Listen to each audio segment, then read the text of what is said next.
A lot of people talk about this, but not many people go in depth as I'm about to go. But there are 4 key emotions when it comes to digital marketing that you need to know about, and you need to know how to leverage them in order to close more deals. Let's go.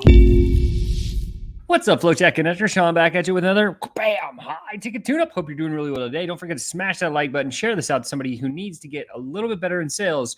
And of course, if you get some value from this in any form, fashion, or fit, any way possible, please smoke that subscribe button because I want you to subscribe. Right now, I'm up to like 76% of the people who watch any of my videos do not subscribe to my channel. So please don't be that person and hit the subscribe button and turn the little bell on and the notifications. Okay, let's get into it. Today, we're going to talk about something fun, something cool, and something a little different. We're going to talk about the 4 key emotions when it comes to digital marketing. These are valuable. They're in every single conversation that you'll ever have across anywhere and any time, any place, anything when it comes to your business and growing your business.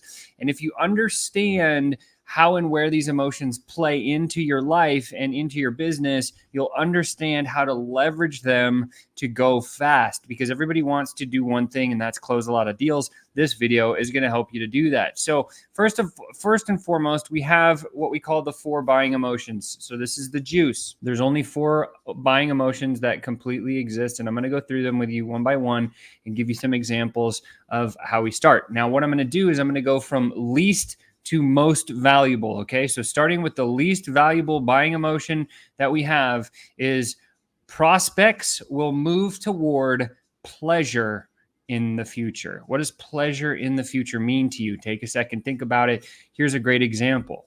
When somebody's moving towards pleasure in the future, they're thinking to themselves, oh man, like the summer's coming. I want to go boating. Maybe I'll go buy a boat.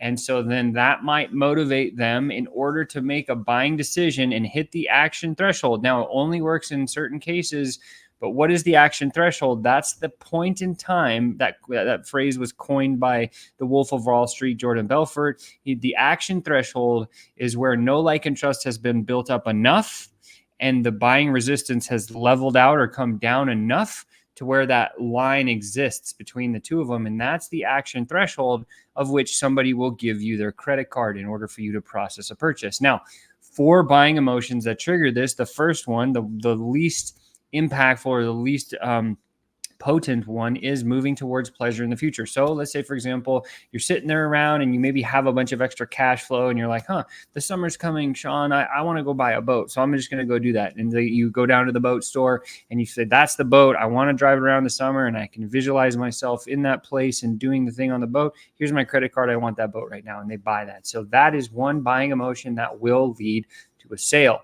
Now, again, not the most effective, but you need to know about that. So as a sales professional, when you're having a conversation or you're chatting in the DM specifically, try to do a little bit of vision casting of what it's going to look like in their world when they get down the path and you've transformed them, but don't try to sell very, very hard on pleasure in the future, right? That's the one thing. If you're going belly to belly or you're going even one to group, talking about this is good, but selling on it every single day is not the best, right?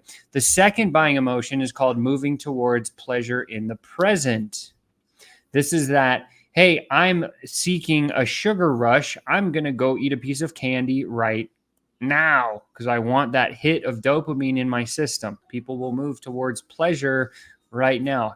Hey, you're getting a ton of booked calls on your appointments. Like, are you wanting to close any of those deals right now? Give me your money and I'll go close all those deals, because they're like, oh, the pleasure of me not having to do a sales call is great. Okay, that's kind of pain, right? That's pain, not pleasure. But again, this idea of moving toward pleasure in the present, where it's like they can do something right now and feel that, more like the endorphins and the dopamine and the serotonin and the oxytocin to hit their brain in the right order.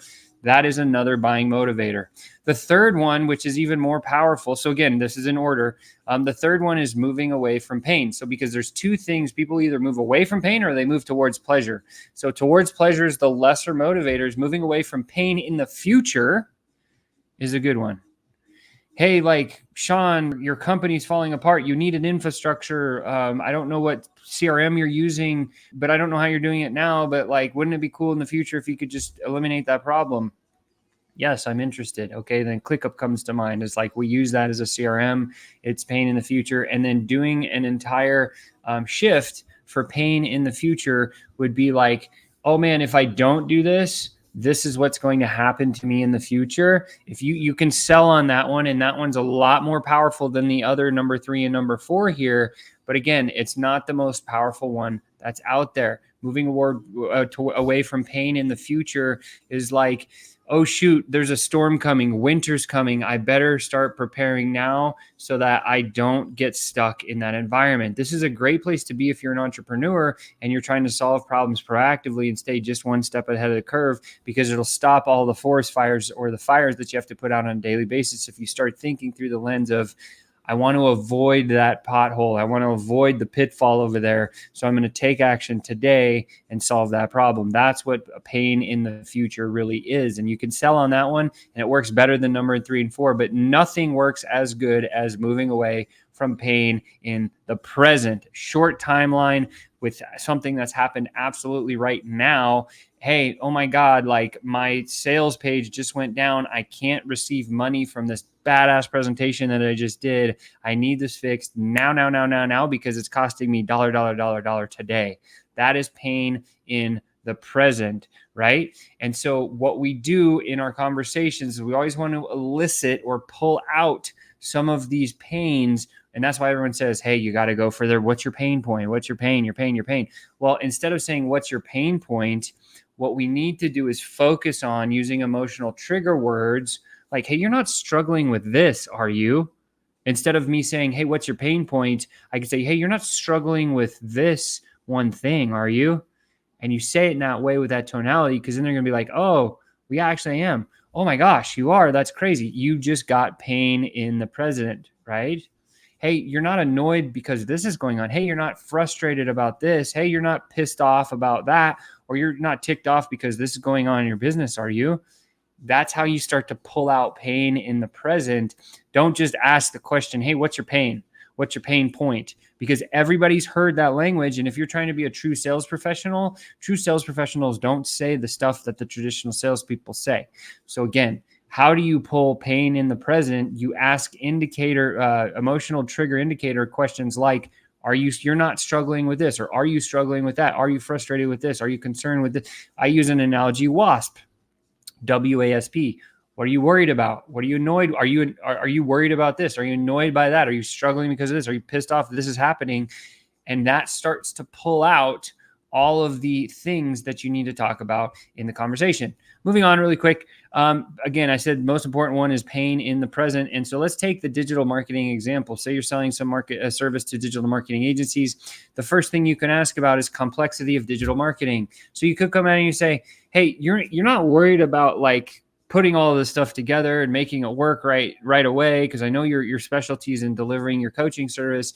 You probably don't struggle with like putting all that like tech together, do you? Oh my God, Sean, yes, I do. Now you've elicited or evoked pain in the present, right? Second one here is maybe they have a limited budget. Hey, you're not worried about being able to afford continuing to grow your business, are you? Well, yeah, Sean, actually I am. I have all this. I need to get some cash flow and I don't know how to do it. Boom, you just got into a pain conversation. So again, emotional trigger words, pulling out some sort of a pain or anything in the space. Time-consuming content creation. Hey, Janice, just curious, like you're not pissed off that you spend hours and hours and hours of content creation, you're not getting a result from it, are you? Sean, I can't believe you just asked me that, because it happens to me every day. This is how you get into these deep, emotional, convicted conversations that lead people to making a buying decision and jumping over the action threshold and giving you a credit card, right?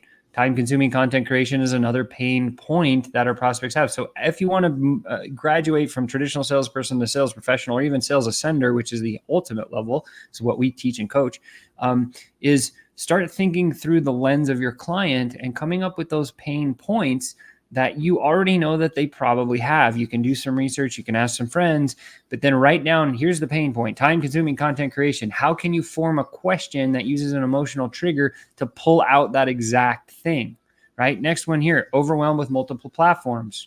Yeah, this is a perfect one for what we do, because our software works on all 13 of them.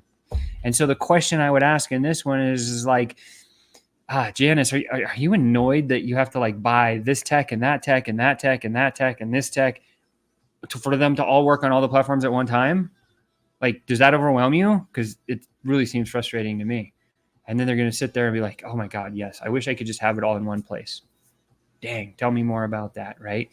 And we don't go out. Again, the other thing that I'll preface here is when you get them to elicit the pain, don't immediately say, well, I can solve that, because that's what all the traditional salespeople do. Instead, you want to delay that part of the conversation and sympathize or empathize with them by going down the path. Oh my God, Sean, yes, like I wish I just had everything in one place. It would be so easy. I didn't see that being a problem for you, Janice. Like, tell me more about that.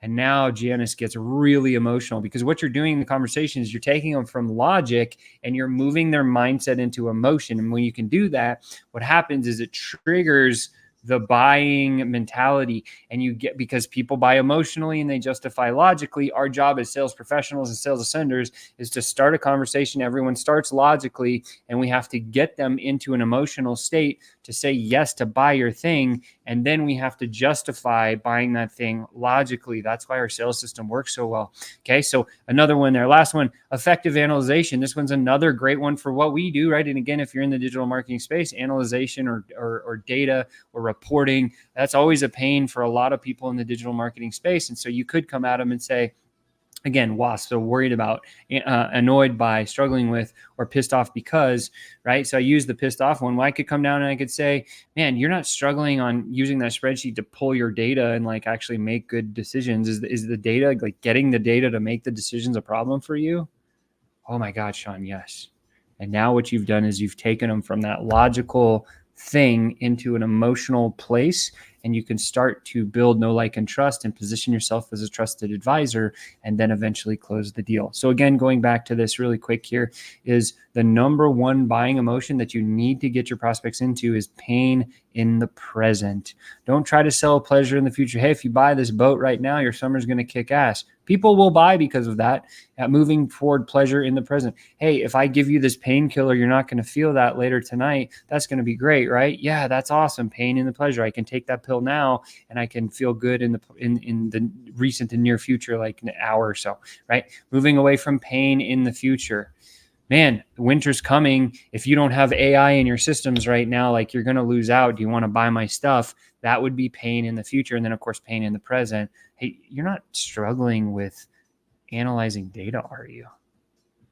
And that's asking them right now. And so this is where we really need to focus most of our attention to. Now, when you're in the DMs, again, what I want to do is make this easy for you. So we always have a bunch of freebies.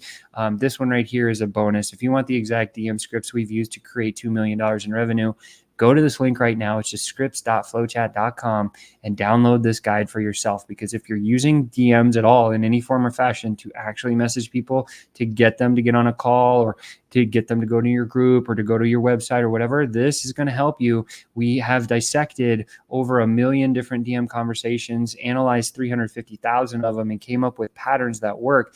These scripts work. They've worked for us. They can work for you. You just need to change some of the messaging. So go to scripts.flowchat.com right now. Get yourself a copy of that DM guide. And remember, the most important thing you can do is stay focused on getting your prospect to share their pain in the present. Pain in the present is the one thing that's going to close most of the deals. With that said, make sure to subscribe to the channel. If you found some value, share this out to somebody else who needs to get better sales. And of course, whack that like button, because I would love to have another like. That's why I do this. And it's always a conversation. If you think I'm wrong here, drop a comment. I'd love to know and have a good human conversation with you about it. And with that said, I can't wait to see you until next time. Bye for now.